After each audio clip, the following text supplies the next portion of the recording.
Hello, good evening guys.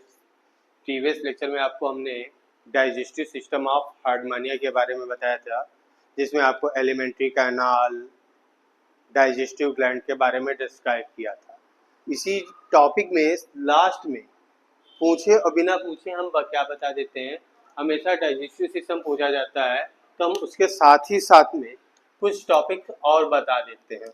जैसे कि बिना पूछे हम क्या बता देते हैं, food, feeding, food, feeding and digestion. जैसे कि आपको शुरुआत में बताया गया था कि हार्डमानिया क्या है, it is ciliary and filter feeder animal. ये सीलरी और फिल्टर फीडर दोनों का मतलब हमने आपको बताया गया था। सीलरी वर्ड यूज हो रहा है इसलिए क्योंकि एलिमेंट्री कैनाल में फूड जो होगा आगे मूव करेगा वो सीलिया की बीटिंग के कारण। फिल्टर फीडर इसलिए यूज किया जाता है कि फूड जो होएगा वो वाटर के साथ इंटर करेगा और वो फिल्टर होएगा कि पानी बाहर निकल जाएगा और केवल फूड पार्टिकल अंदर रह जाएंगे, तभी इनको ciliary and filter feeder animal कहते हैं, जो कि माइक्रोस्कोपिक प्लांट और एनिमल जैसे डायटम्स हैं, एल्गी हैं या कोई छोटे प्रोटोजोन हैं, इन एनिमल पे ये फीड करते हैं। फिर क्वेश्चन ये राइज होता है कि हाउ शुड दे फीड, इनमें फीडिंग कैसे होती है। जैसे कि हम बड़े एनिमल्स में जो हमारे सराउंडिंग में उनमें देखते हैं, हाथ से पकड़ा और खा लिया, तो इनके पास ऐसा कोई अपेंडेज है नहीं कि हाथ से पकड़े या मुंह से पकड़ के, जैसे दूसरे एनिमल आप कहेंगे कुत्ता हाथ से नहीं पकड़ तो मुंह से पकड़ लेता है, तो ऐसा कोई इनमें नहीं है। सीडेंट्री हैबिट के हैं, चल नहीं सकते हैं, तो इनमें फीडिंग जो होती है वो वाटर की हेल्प से होती है। तो हमने दो साइफान जब स्ट्रक्चर डिस्क्राइब किया था, ब्रेंकियल एंड एट्रियल बताया था। Branchial aperture mouth, atrial aperture ये हो गया। पानी माउथ के through means water along with food, water में जो भी माइक्रोस्कोपिक फूड पार्टिकल प्रेजेंट होंगे या अनवांटेड वो सारी चीजें, वाटर जो होगा वो एलिमेंट्री कैनाल के अंदर प्रवेश करेगा। Means water with food inter करेगा थ्रू माउथ, माउथ को थ्रू इंटर करेगा। तो क्वेश्चन अराइज होगा ऐसा क्यों होगा, तो उसके लिए क्या होता है, ब्रेंकियल सैक की जो वाल होती है उसके इनर सरफेस पे सीलिया प्रेजेंट होते हैं। तो सीलिया की बीटिंग के कारण, जैसे पानी स्थिर है और हमें चलाना मूवमेंट करना है तो हम पानी को यूं बीट करने लगे तो आप पाएंगे पानी इधर को आना शुरू हो जाता है।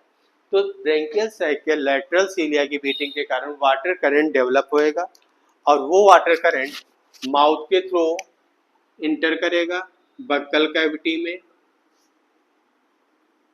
बक्कल कैविटी से फेरिंग्स और स्टिग्मेटा तक, फेरिंग्स तक पहुंचेगा और फेरिंग्स से फिर स्टिग्मेटा के थ्रू बाहर निकल जाएगा। हमने आपको प्रीवियस लेक्चर में बताया था कि इनमें सीलोम ना होकर के ब्रेंकियल बॉडी वाल, कमरे की दीवार, फिर ब्रेंकियल सैक, बीच में एट्रियल कैविटी है। तो वाटर जो होगा वो स्टिग्मेटा के थ्रू एट्रियल कैविटी में आएगा और फाइनली एट्रियल एपर्चर के थ्रू बाहर पास आउट हो जाएगा। अब जब वाटर अंदर प्रवेश करेगा तो बक्कल कैविटी के बेस पे यहाँ पे आपको बताया गया था कि 64 ब्रेंकियल टेंटिकल प्रेजेंट होते हैं, जो कि सेंसरी इपिसीलिएटेड और सेंसरी इपिथेलियम से लाइंड होते हैं। ये ब्रेंकियल टेंटिकल जो होंगे एक दूसरे के ऊपर बेंड करेंगे और सीव का निर्माण करेंगे।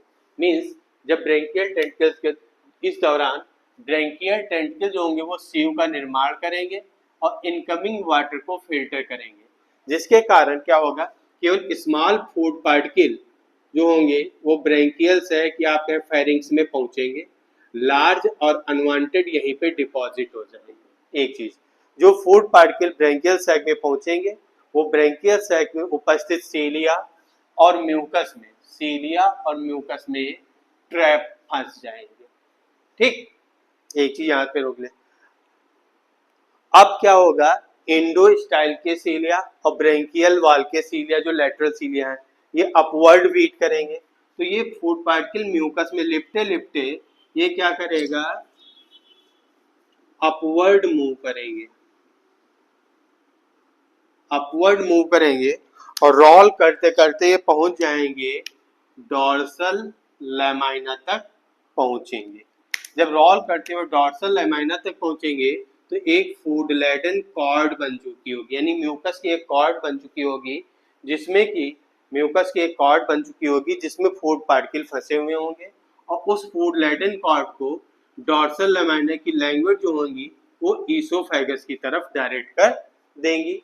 फिर फूड जो होगा ईसोफेगस से स्टमक और इंटेस्टाइन में पहुंच जाएगा। ठीक, अब इसी दौरान जब यहाँ पे इम्प्योरिटी डिपॉजिट हो चुकी होती है तो इनमें क्या होता है, पीरियोडिकली एक निश्चित टाइम पे एट्रियल अपर्चर बंद होता है और बॉडी कॉन्ट्रैक्ट करती है, तो reversal of water current generate हो जाएगा और जो इम्प्योरिटीज यहाँ पे डिपॉजिट हुई है वो बॉडी से रिमूव आउट हो जाएगी। क्लियर? ओके। देन फूड जो स्टमक इंटेस्टाइन में पहुंचा है तो यहाँ पर लीवर और पाइलोरिक ग्लैंड से एंजाइम रिलीज होते हैं जो कि फूड को डाइजेस्ट करेंगे। डाइजेस्टेड फूड इंटेस्टाइन में एब्जॉर्ब होगा, अनडाइजेस्टेड फूड जो होगा absorbed in intestine and undigested food pass to rectum and cloaca. जो डाइजेस्टेड फूड है इंटेस्टाइन में एब्जॉर्ब होगा, अनडाइजेस्टेड फूड रेक्टम से होते हुए एनस के थ्रू क्लोएका में और फिर आउटगोइंग वाटर के थ्रू बाहर पास आउट हो जाएगा। तो इसके साथ आपका topic digestive system of Harmonia food feeding आपका खत्म हुआ। नेक्स्ट टर्म यानी कल आपको ब्लड वेस्कुलर सिस्टम का वीडियो अवेलेबल होगा। ठीक, तो ब्लड वेस्कुलर सिस्टम समझने के लिए आप डाइजेस्टिव सिस्टम के वीडियो को अच्छी तरीके से देख लीजिएगा, उसका फिगर देख लीजिएगा, क्योंकि मैक्सिमम टर्म्स जो होंगी ब्लड वेस्कुलर सिस्टम में डाइजेस्टिव सिस्टम की आएंगी। तो जब तक आपको डाइजेस्टिव सिस्टम में जैसे आपको buccal cavity, peripharyngeal band, branchial tentacle, peripharyngeal groove means पूरा ये सिस्टम फिगर याद नहीं होगा तब तक आपको ब्लड वेस्कुलर सिस्टम हार्ड लगेगा। ठीक, सबसे ब्लड वेस्कुलर सिस्टम बहुत सारी लेबलिंग है तो वो सब इसी टॉपिक से रिलेटेड है।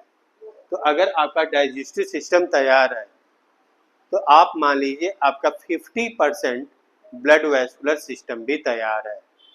ब्लड वेस्कुलर सिस्टम जब हम पढ़ाएंगे तो एक वीडियो में आपको हम केवल फिगर बनाना ही बताएंगे कि फिगर उसका टुकड़ों में कैसे बनाएं और फिर हमें वो कैसे याद होगा। ठीक, तो ब्लड वेस्कुलर सिस्टम आपको 2 टुकड़ों में मिलेगा।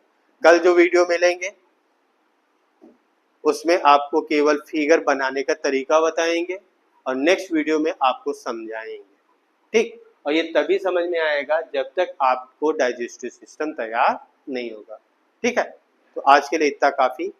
ठीक, लास्ट वाली लाइन बोलना चाहिए ना जो सभी लोग बोलते हैं, please like share and subscribe. Thank you.